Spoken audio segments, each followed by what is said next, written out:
જય શ્રી કૃષ્ણ. રાધે રાધે. નમસ્કાર દર્શક મિત્રો. આજે આપણે પવિત્ર પુરુષોત્તમ માસની કથા અધ્યાયમાં 18મા અધ્યાય તરફ આગળ વધી રહ્યા છીએ, જેનું શીર્ષક છે સુખદેવ સજીવન થયો. શું કોઈ અજાણતા કરેલું વ્રત મરેલા પુત્રને પાછો લાવી શકે? હા, આ અધ્યાયમાં આપણે એક એવા જ દંપતી સુદેવ બ્રાહ્મણ અને ગૌતમીની હૃદયસ્પર્શી વાર્તા જોવાના છીએ, જેઓ પોતાના એકમાત્ર પુત્રના વિયોગમાં અન્નજળનો ત્યાગ કરીને બેઠા છે. જ્યારે આ દંપતી પુત્ર પાછળ પ્રાણ ત્યાગવાનો દ્રઢ સંકલ્પ કરે છે, ત્યારે ચોમાસું ન હોવા છતાં પણ સતત 1 મહિના સુધી મુશળધાર વરસાદ વરસે છે. આ વરસાદ પાછળ ભગવાનની કઈ લીલા છુપાયેલી હતી, ચાલો જાણીએ આજના અધ્યાયમાં. મહર્ષિ વાલ્મીકી કહી રહ્યા છે, હે ધનવા વિપ્ર સુદેવ અને તેની પત્ની સતી ગૌતમી પુત્ર વિયોગના શોકમાં કરુણ વિલાપ કરતા દિવસો સુધી બેસી રહ્યા. ન અન્ન લીધું, ન જળ લીધું. કાળયોગી વર્ષા ઋતુ ન હોવા છતાં ઘનઘોર વાદળો ઘેરાયા, વીજળી ચમકવા લાગી, કડાકાઓ થવા લાગ્યા, ચારે દિશામાં અંધકાર વ્યાપી ગયો અને મુશળધાર વરસાદ તૂટી પડ્યો. સતત 1 માસ સુધી વરસાદ વરસતો રહ્યો. પુત્રની પાછળ પ્રાણ ત્યાગી દેવાનો દ્રઢ સંકલ્પ કરીને સુદેવ ગૌતમી ત્યાંને ત્યાં બેસી રહ્યા. દંપતીના ભાગ્ય યોગે એ પાવન પુરુષોત્તમ માસ હતો. અજાણપણે બંને નિરાહાર વ્રત કર્યું. વરસાદમાં સતત ભીંજાવાથી અભ્ર સ્નાન કર્યું. તેથી એ માસના અધિપતિ એવા ગોલોકાધિપતિ પુરુષોત્તમ પ્રભુ પ્રસન્ન થયા અને દર્શન આપ્યા. અત્યંત દુર્બળ અને કૃશકાય થઈ ગયેલા પતિ પત્નીએ પ્રણામ કર્યા અને શ્રી કૃષ્ણ શરણમ મમ એ મંત્રથી ધ્યાન કર્યું. ત્યારે પુરુષોત્તમ પ્રભુ બોલ્યા, હે ભક્ત, તમારે હવે ચિંતાતુર થવાની જરૂર નથી. અજાણપણે તમે મારું વ્રત કર્યું છે. એ વ્રતના પ્રભાવે તમારું પુત્ર સજીવન થશે. એટલું જ નહીં, તમને આવા અનેક તેજસ્વી પુત્ર રત્નો પ્રાપ્ત થશે. પુત્ર પાછળ શોક કરનારની શું દશા થાય છે, એને લાગતું એવું આખ્યાન હું તને કહું છું, જે પૂર્વકાળે માર્કંડ મુનિએ રઘુ રાજાને કહી સંભળાવ્યું હતું. પૂર્વકાળે ધનુ નામના એક જ્ઞાની ઋષિ હતા. મૃત્યુલોકમાં માનવોને સંતાન પ્રાપ્તિ માટે અને સંતાનના મૃત્યુ પાછળ શોક કરતા જોઈને વ્યથા થઈ. આ શોકમાંથી મુક્તિ માટે એમણે પોતાના પુત્રના અમરત્વ માટે 12,000 વર્ષ સુધી ઉગ્ર તપશ્ચર્યા કરીને દેવતાઓને પ્રસન્ન કર્યા. દેવતાઓએ વરદાન માંગવા કહ્યું, ત્યારે ધનુ ઋષિ પ્રણામ કરીને બોલ્યા, હે દેવતાઓ, મને અત્યંત તીવ્ર બુદ્ધિવાળો અને અમરત્વને પ્રાપ્ત થયેલો પુત્ર આપો.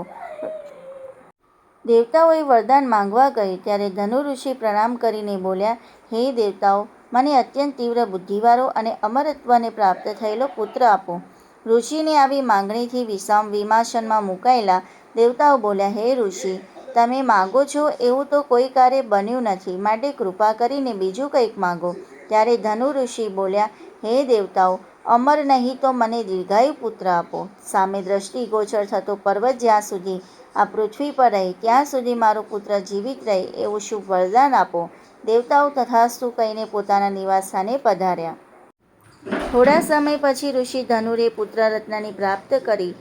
પુત્ર સમજણો થયા પછી ઋષિ એને સમજાવવા લાગ્યા, હે વત્સ, તું કોઈ કાર્ય કોઈ ઋષિ મુનિનું અપમાન ન કરતો, નહીં તો ઋષિ તને શાપ આપશે. તું દીર્ઘાયુ છે, જીવનનો ઉપયોગ હરિનામ સ્મરણમાં કર. પુત્રએ પિતાની આ શિખામણ કાને ન ધરી. એ દિવસે દિવસે વધુને વધુ ઉદ્ધત બનવા લાગ્યો અને બ્રાહ્મણોનું અપમાન કરવા લાગ્યો. ઋષિ મુનિઓને છંછેડવા લાગ્યો. એક વખતની વાત છે, માહિષ્ઠ નામના એક અત્યંત ક્રોધી ઋષિ પ્રાતઃકાળે ઘણા જ ભાવથી શાલિગ્રામની પૂજા કરી રહ્યા હતા. ઋષિપુત્ર ત્યાં જઈ ચડ્યો અને ઋષિનું અપમાન કરવા એને શાલિગ્રામ ઉઠાવીને કૂવામાં ફેંકી દીધો.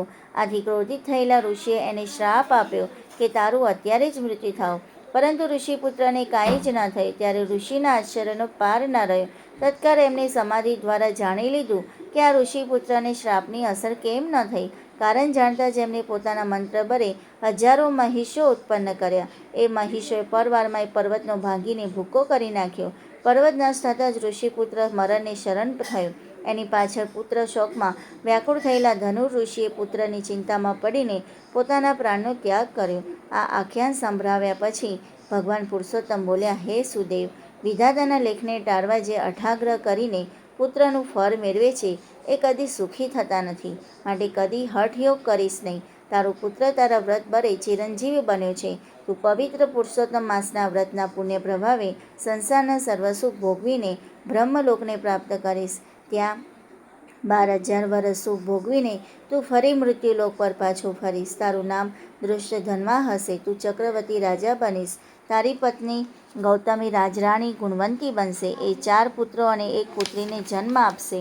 રાજસુખ અને વૈભવ વિલાસમાં તું તારા તારણહાર એવા ગરુડગામી શ્રી વિષ્ણુનું નામ સ્મરણ ભૂલી જઈશ. ત્યારે તારો આ સુખદેવ નામનો પુત્ર અરણ્યમાં પોપટ બન્યો હશે. એ તને વૈરાગ્ય ઉત્પન્ન થાય એવો શ્લોક સંભળાવશે. એ શ્લોકનું રહસ્યનું જ્ઞાન તને મહર્ષિ વાલ્મીકી જણાવશે. એ જ્ઞાન દ્વારા તું શ્રી હરિના શરણે જઈશ. ભગવાન પુરુષોત્તમની વાત પૂરી થઈ ત્યાં સુખદેવનો તેજસ્વી પુત્ર સુખદેવ બહારથી દોડતો આવ્યો અને હર્ષભેર પોતાના માતા પિતાને ભેટી પડ્યો.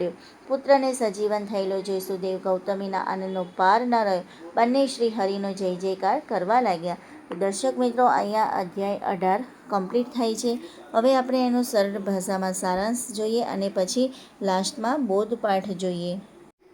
હવે મિત્રો આપણે જોઈએ, ટૂંકમાં સારાંશ જોઈએ કે દંપતી જે હોય છે સુદેવ અને એની પત્ની ગૌતમી એ વિલાપ કરે છે, બરાબર, અને અન્નજનનો ત્યાગ કરે છે અને અણધાર્યો વરસાદ આવે છે. મુસળધાર વરસાદ તૂટી પડે છે. વરસાદમાં ભીંજાઈને બંને અજાણતા જ નિરાહાર વ્રત થઈ જાય છે અને એ વખતે પુરુષોત્તમ મહિનો હોય છે. ભગવાન પ્રગટ થાય છે એમની ભક્તિ જોઈને અને વરદાન આપવા માટે કહે છે. પૂર્વજન્મનું રહસ્ય પૂછે છે. ભગવાન પુરુષોત્તમ ભગવાન જે હોય છે એ પૂર્વજન્મનું રહસ્ય સમજાવે છે અને ભવિષ્યની ચેતવણી આપે છે. અને પછી જે સુદેવ એનો પુત્ર હોય છે અને સુખદેવ જે હોય છે એને સજીવન કરે છે. હવે આપણે જોઈએ કે આમાંથી બોધપાઠ કયો લેવા જેવો છે. Okay, the real moral lesson કયું છે? અજાણતા કરેલી ભક્તિનું પણ જે ફળ હોય છે અનંત હોય છે. સુદેવ અને ગૌતમી કોઈ વ્રત કરવાની ઈચ્છાથી નહોતા બેઠા. તેઓ તો પુત્રના શોકમાં ભૂખ્યા તરસ્યા હતા.